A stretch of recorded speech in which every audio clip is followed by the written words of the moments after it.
As we all know, the recent tweets and words from the president are simply a continuation of his racist and xenophobic playbook. This is the agenda of white nationalists.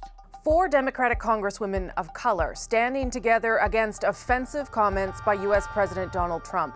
This weekend on Twitter, he suggested if they don't like how the U.S. is run, there's the door. Today, he said as much out loud. As far as I'm concerned, if you hate our country, if you're not happy here, you can leave. Trump's comments have raised concerns that he's playing a dangerous political game, even giving cover to white supremacist sentiments. Tonight, we're going in depth on this story, dominating the conversation in the U.S. and even beyond. So this has certainly opened up some wounds for people, and not just in Washington. We'll get into some of that shortly. But first, what's behind the president's comments today? And to talk about that, I'm joined by Kevin Eckery. He's a Republican strategist in Sacramento, California, and Elena Beverly, a former Obama White House official, and she is in Washington. Good to see you both. Kevin, I'm going to start with you because you're a Republican and ask you the hard question. When you read those comments over the weekend, when you heard those comments from Trump today, what did you make of them? Well, I mean, I thought that they were ignorant and racist. I mean, that sort of says that on its face. The challenge, and as for it to matter to the general public and to the electorate, for whatever reason, this guy has been, Teflon. I mean, it makes Ronald Reagan look like everything stuck to him, and we used to call him Teflon. So, it was horrible. It's the kind of thing that is embarrassing, frankly, as an American to see the President of the United States act in such a manner. But the challenge is, can it make a difference? And I think that's one of the key things that we all have to talk about. So, Elena, why wouldn't it make a difference, particularly when we heard from the 4 women today, some of them with some pretty strong language? Yes, it was a powerful press conference. It was dignified. It was patriotic. It was strong. The comments by Donald Trump won't make a difference because the Republicans, both in the House and the Senate, will not stand up against him.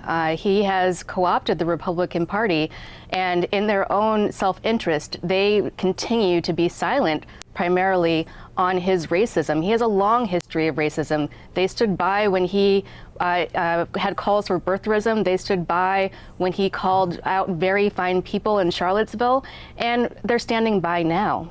Well, I was going to say to you, Kevin, I wonder if it's not sort of a build-up of pressure that where someone finally says, President Trump, this isn't okay.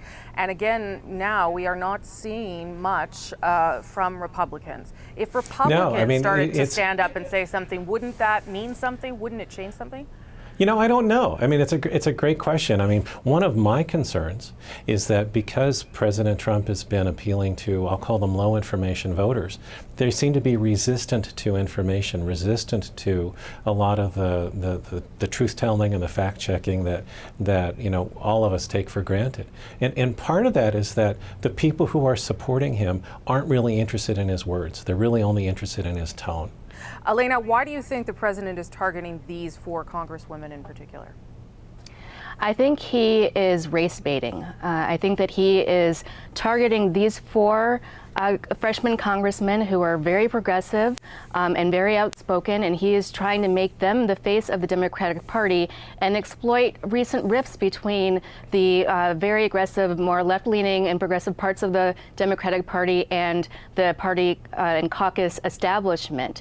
But it's backfiring because, if anything, this is unifying the Democratic Party. This is unifying the Congress. You saw Nancy Pelosi come out this weekend immediately defending the next generation, the squad, if you will. And we, as people of color, as Democrats, are going to stand with them. If anything, it is going to backfire.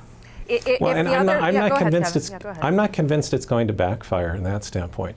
And because one of the things that you're right, I mean, the president is specifically raising these women up to be the symbol of the Democratic Party. And being in the progressive wing, they tend to be left of center, very left of center. And he wants to run against those ideas. Now, I think that the president is reprehensible in that everything he touches is either immoral or a dumpster fire. However, However, the challenge is, how do you get past talking to your own folks?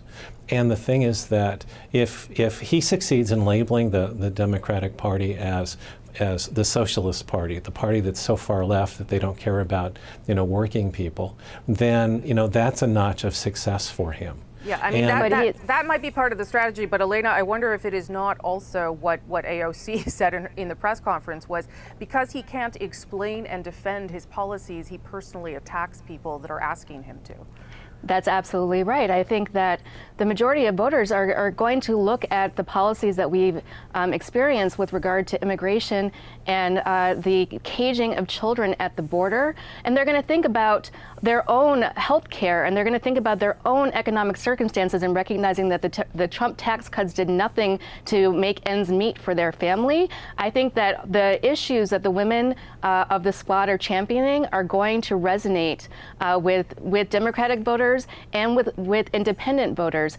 And Trump cannot win squarely with his very solid Trump base. He needs to expand to those folks who decided that they were going to try him the first go around. I'm almost certain that they're going to defect. So what's the most effective way then to react to him if there was some sort of strategy behind it? In a perfect world, ignore him.